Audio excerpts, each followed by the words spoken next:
कि रामजी सुमन जी ने जो बयान दिया है, उन्होंने अपनी मूर्खता का परिचय दिया है और जितने लोग उनका समर्थन कर रहे हैं वो महामूर्खता का परिचय दे रहे हैं। सबसे पहले कहना चाहेंगे सती शराब देती नहीं और राण का शराब लगता नहीं। कि ये जो सुमन जी हैं, इनके ऊपर अभी देखोगे लोग मूतने का, इनके ऊपर थूकने का काम करेंगे। छोटे छोटे बच्चे, इनके समाज के लोग इनके मुंह पे मूतेंगे। अभी रामजी लाल सुमन अगर अपनी माँ का दूध पिए हैं तो यहाँ करनी सेना का आवश्यकता नहीं। मैं स्वयं उनको चैलेंज कर रहा हूँ, वो प्रशासन की मदद वो ना ले और प्रशासन की मदद हम नहीं ले। मैं बिल्कुल पहुंच रहा हूँ और इनके घर पे पहुंच के सबसे पहले मैं इनके घर पे पेशाब करूंगा और अगर ये मिल गए तो इनके मुंह पे थूकूंगा। ये नहीं है जो हमारे आदर्शों को गाली दे, दलित नहीं है ये, चिरकुट है, चोट्टा है ये।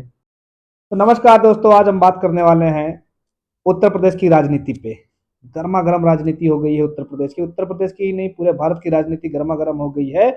और उस समय गर्मा गर्म हो गई है जब शुक्रवार को सपा के राज्यसभा सांसद रामजी लाल सुमन के द्वारा एक बयान दिया जाता है जिसमें राणा सांगा को देशद्रोही तक कहा जाता है। इस पे कई संगठनों द्वारा विरोध किया जाता है और उसी सब पे बात करने के लिए हमारे साथ इस समय सुल्तानपुर शहर से जुड़ रहे हैं पूर्व एनएसजी कमांडो विनय तिवारी जी। आपका हमारे चैनल में हार्दिक स्वागत है।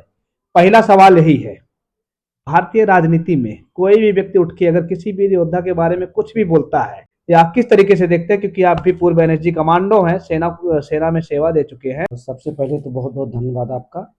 और हम यही इतना कहना चाहेंगे आपसे कि रामजी सुमन जी ने जो बयान दिया है, उन्होंने अपनी मूर्खता का परिचय दिया है और जितने लोग उनका समर्थन कर रहे हैं वो महामूर्खता का परिचय दे रहे हैं। और वर्तमान परिवेश में मैं इसको ना क्षत्रिय समाज से देख रहा हूँ, ना हिंदू समाज से देख रहा हूँ। ये भारतीय धरोहर की बात है।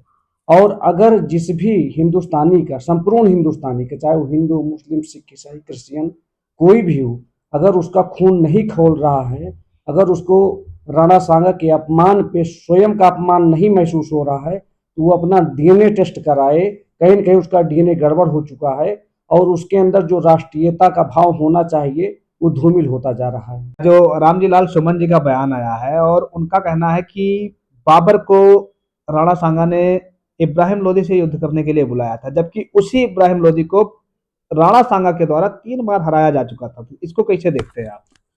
अगर इतिहास की बात करें तो राणा सागा एक अजय योद्धा थे। आप हमारे कई ऐसे हिंदू योद्धा हुए हैं जो कभी युद्ध हारे ही नहीं। तो कोई औचित्य ही नहीं था किसी बाबर को या किसी को भी बुलाने के लिए, किसी की मदद की आवश्यकता ही उनको नहीं थी। लोग उनसे मदद मांगने जाते थे। और हिंदुस्तान की राजनीति में ये पहले ऐसे योद्धा थे हमारे राणा सांगा जी, जिनकी सीमाएं सबसे बृहद थी। इनकी सीमाएं सबसे बृहद थी, सबसे सुरक्षित थी।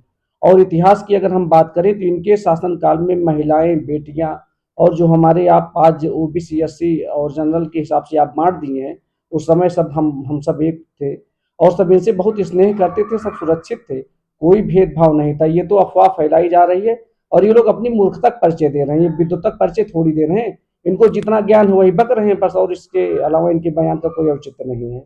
अच्छा, क्या मानते हैं कि इतिहास में ऐसा कुछ वर्णन है कि जहाँ पे इनके द्वारा एक पत्र लिखा गया था, उनको बुलाया गया था? बाबरनामा में खुद लिखा गया है, बाबर के द्वारा ही लिखा गया है कि राणा सांगा एक बहुत बड़े वीर थे। तो कैसे देखते हैं आपको इतिहास, क्या मानते हैं? आप भी एक समाज सेवी हैं, इतिहास के साथ छेड़छाड़ किया गया है कि नहीं किया गया है? चाहे राणा सांगा जी हमारे हों चाहे जो हों, इनके बारे में बहुत सी अफवाहें फैलाई जाती हैं।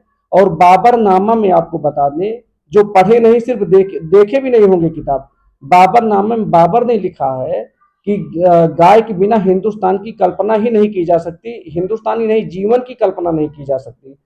स्वयं बाबर जो है वो गौभक्त थे। और आपको बताएं, जैसे मैं स्वयं ब्राह्मण हूँ और मैंने आज तक मनुस्मृति की किताब ही नहीं देखा है और उसमें हमको पता नहीं क्या लिखा है। लेकिन अगर आप जो मूर्खों को देखेंगे तो वो लिखेंगे मनुस्मृति में बहुत जातिवाद लिखा है। जो जाके शाम को ठेके पर लाइन लगाते हैं, जो दिहाड़ी कर रहे हैं, जिनको कुछ पता नहीं, जिनका वोट जो है 100-200 रुपए दे के लोग ले लेते हैं, बिरादरी के नाम पे उनका शोषण कर रहे हैं, वो कहते हैं भैया मनुस्मृति में बहुत भेदभाव लिखा गया है। जबकि मैं फिर से बता रहा हूँ आपको बड़ी जिम्मेदारी से, मैं ब्राह्मण हूँ, 42 वर्ष मेरी आयु हो चुकी, मैं मनुस्मृति किताब ही नहीं देखा हूँ आज तक। यहाँ भारत में रहने वाले लोग भारतीय योद्धाओं को नहीं मानते हैं, विदेशी आक्रांताओं को मानते हैं। और यही इस समय आपको भारतीय राजनीति में देखने को मिलेगा। कैसे देखते हैं इसको? सबसे पहले कहना चाहेंगे सती शराब देती नहीं और राण का शराब लगता नहीं। ऐसे मूर्खों के बयान का कोई औचित्य नहीं है। ये मीडिया में लाइमलाइट में बने रहने के लिए इस प्रकार के बयान देते हैं। इनके बयान को गंभीरता से लेने की ज़रूरत नहीं है। और एक चीज़ आपको बता दें, 10% लोग युद्ध लड़ते हैं, 90% ताली बजाने वाले होते हैं, बहुत विचार करने की आवश्यकता नहीं इसमें। और हम बता दें आपको कि ये जो सुमन जी हैं, इनके ऊपर अभी देखोगे लोग मूतने का, इनके ऊपर थूकने का काम करेंगे। छोटे छोटे बच्चे, इनके समाज के लोग इनके मुंह पे मूतेंगे अभी। ऐसे मूर्ख, महामूर्ख मंदबुद्धि सांसद को, ये हिंदुस्तान का दुर्भाग्य है कि लोग सांसद में बैठे हैं। और इनसे बड़ा दुर्भाग्य उन लोगों का है जो ऐसे लोगों के बयान को जो है समर्थन देते हैं। या जो सरोज जी द्वारा किया गया है, तो ये दलित बनाम राजपूत है या एक भारतीय योद्धा का अपमान है? ये सीधा सीधा भारतीय योद्धा का अपमान है। और ये लोग, इनके पास, जैसे अमरेंद्र जी, अगर आप मीडिया के क्षेत्र में हैं तो आप मीडिया की बात करेंगे, हम सेना के क्षेत्र में थे तो हम सेना की बात करेंगे। ये लोग यही जाति बात करके, इनकी रोटी चल रही थी यही जाति बात के अलावा इनको कुछ सूझता ही नहीं है।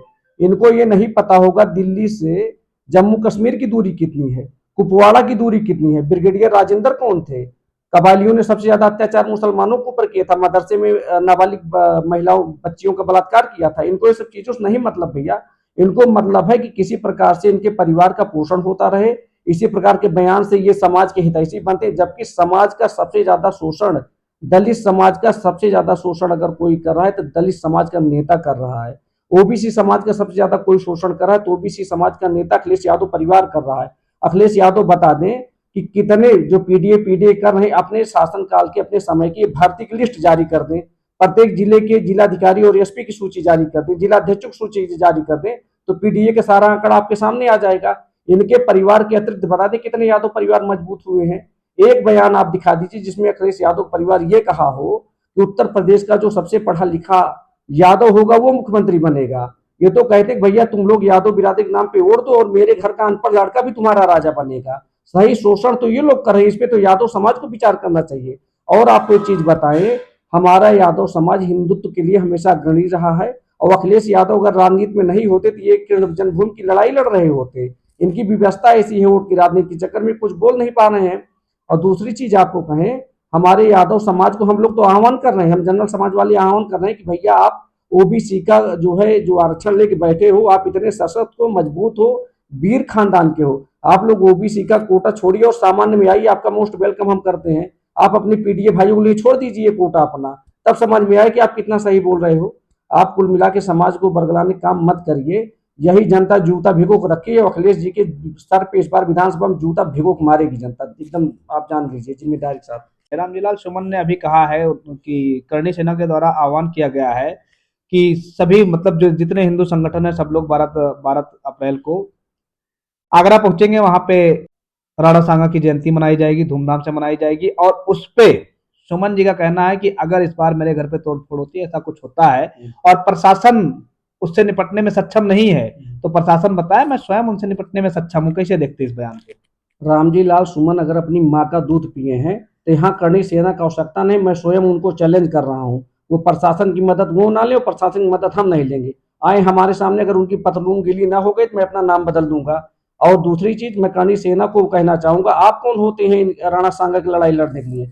राणा सांगा की लड़ाई लड़ने के लिए संपूर्ण हिंदुस्तान आगे आ रहा है, हम लोग आगे आ रहे हैं। ये अपमान किसी राजपूत का थोड़ी हुआ है, ये अपमान समस्त हिंदुस्तानियों को हुआ है जिनका डीएनए ओरिजिनल है और जिनका डीएनए डुप्लीकेट है, जिनके कहीं न कहीं मामला गड़बड़ हो गया था डीएनए में, उन लोगों का अपमान नहीं है। बाकी हमारा अपमान, हमारे अंदर इस समय आप जान लीजिए कि एक ज्वलंत मुद्रा हो चुकी है कि ऐसे हमारे महापुरुषों के ऊपर जो ये लोग बयान दे रहे हैं, ऐसे लोगों को चौराहे भिगो भिगो जूता मारो, इनको कहीं निकलने मत दो। मूर्खों को, चूतिया टाइप के हैं ये, मूर्ख हैं जो इस प्रकार के बयान दिए हैं रामजी लाल सुमन। अंतिम सवाल आपसे, 12 तारीख को जो राणा सांगा की जयंती मनाई जानी है आगरा, आप लोग वहां पहुंच रहे हैं, क्या प्लानिंग है? मैं बिल्कुल पहुंच रहा हूं और इनके घर पे पहुंच के सबसे पहले मैं इनके घर पे पेशाब करूंगा और अगर ये मिल गए तो इनके मुंह पे थूकूंगा। ये नहीं है जो हमारे आदर्शों को गाली दे, दलित नहीं है ये, चिरकुट है, चोट्टा है ये। चलिए, बहुत बहुत धन्यवाद। आप देख सकते हैं विनय तिवारी जी हमारे साथ है, एनएसजी कमांडो हैं, पूर्व में एनएसजी कमांडो रह चुके हैं आप, और इस समय समाज सेवा कर रहे हैं और समाज में इनकी सहभागिता बड़े पैमाने पे है। हमें समय देने के लिए धन्यवाद। जय हिंद, जय